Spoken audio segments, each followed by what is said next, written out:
I'm going to be spraying satin black on the inside of the fender wells. And then for the engine bay, I'm doing a gloss charcoal gray.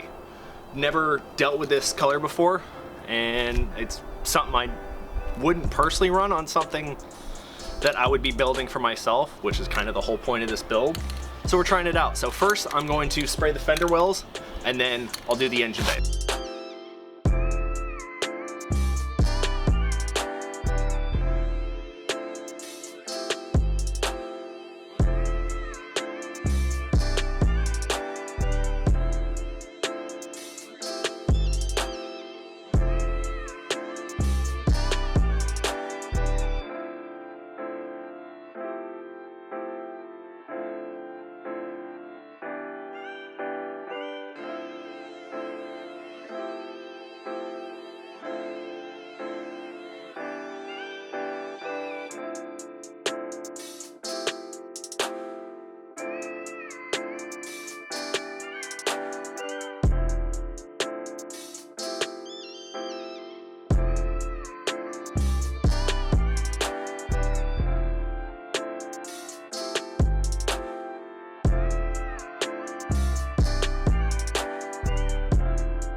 All right. So that's my lunch break. It took me 40 minutes to do 2 cans. I'm gonna let this probably flash for a little bit. I might do one more coat, but overall, it definitely looks a lot better than what it was.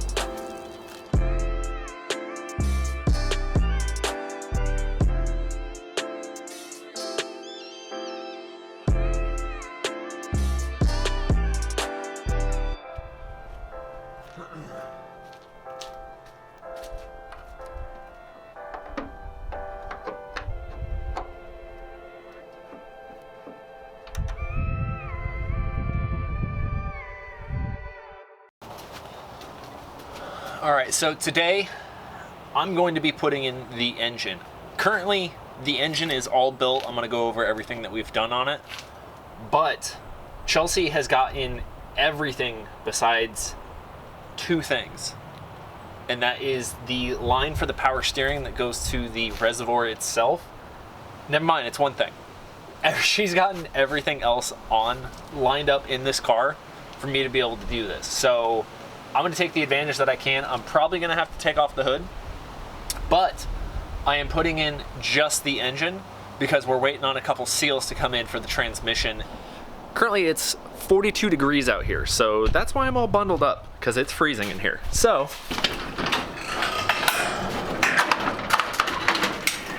that closed, and then here is the engine. So this is a 1.6 with a Flying Miata turbo kit, ISR turbo. I mean, there's really nothing else to it that's been done.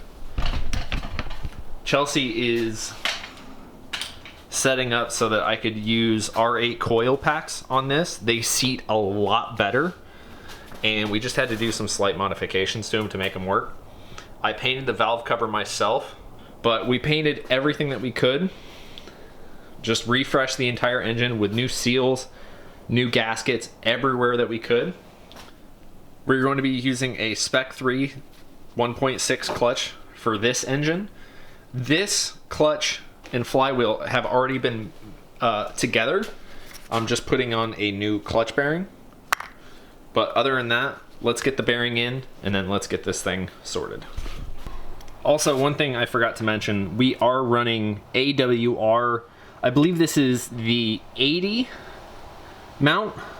So it's a little bit firmer than their softest one. So this should be pretty good. We got our turbo feed line right there. I made this oil return line as straight as possible. I figured a lot of people do it up here. I want to run the AC. We could have done it here. It would have been in the way of the bolt. That's just where it ended up landing.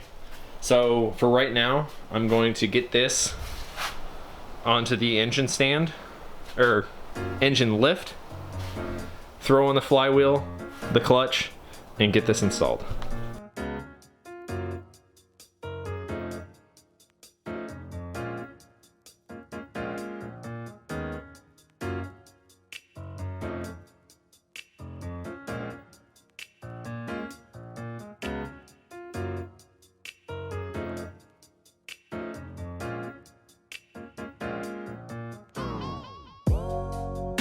All right, not sure where this cut off because apparently I ran out of film, but I just torqued this to 72 foot-pounds. The front one needs to be torqued to 120 foot-pounds. Now I'm going to do this once the car is actually in the engine and we have tape on it to remind us. So now with that torqued, I can put on the clutch and get this in the car.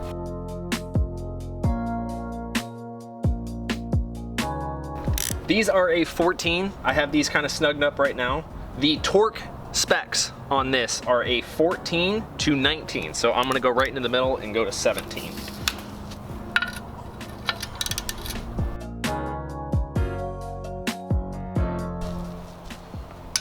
All right, boom. That's ready. This can come out and now we can put this in the car.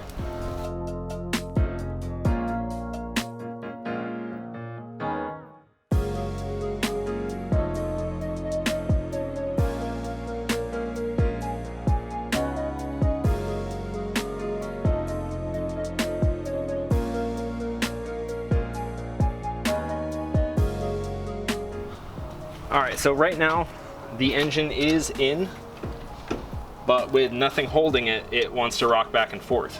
I knew this going into it, which is absolutely fine, but I'm going to leave most of the weight on this until I get everything else sorted. So I'm gonna keep the engine back like this and then actually connect up the mounts themselves to make sure that this thing is staying in place.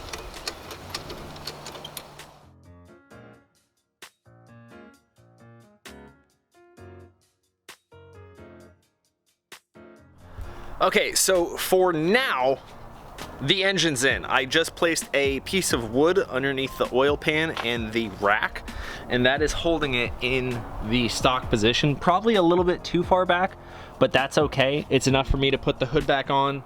We can leave this overnight if it rains. It's not gonna get messed up. So now that that is in, I have to wait on the seals to come in, but I can start fabricating up the intercooler piping. Now, I'm not gonna do anything fancy with it. I've tried to clock this turbo, but the only problem is the spot underneath wasn't enough to have 2 bolts for the wastegate to clock this around, or just buy a proper Garrett turbo, which would be easy to do. So for right now, I'm running it like this. I'll probably run up, over, down, and then back up, just your standard way to route things. But before I do any of that, I have to put in everything. So the radiator is going in, the intercooler.